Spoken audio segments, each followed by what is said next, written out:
So I've been flying a new drone, and what it's called is an FPV drone.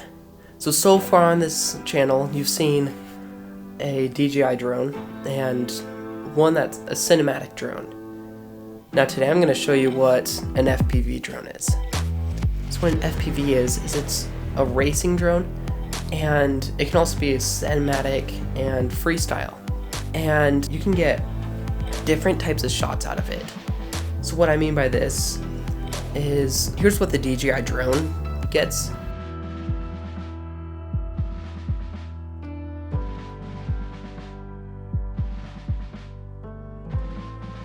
And here's a different type of style shot with the FPV.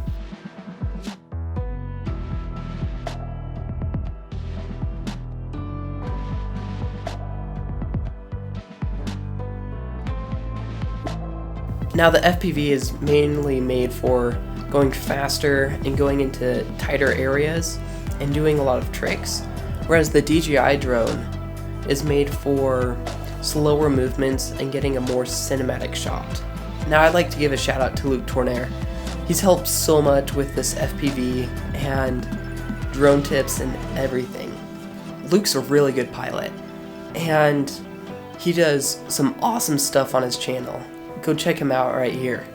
I've been flying FPV since April, and you can tell by if you look at this drone, it's pretty beat up. And I've crashed it so many times, but still, an FPV drone is very durable, and I've crashed it into walls, cement, trees, and most of the time you break propellers. And it's relatively cheap to fix, unless it's a main part, but it's really fun to fly, and you should try it out. It's awesome. I hope you guys have a great day and keep flying.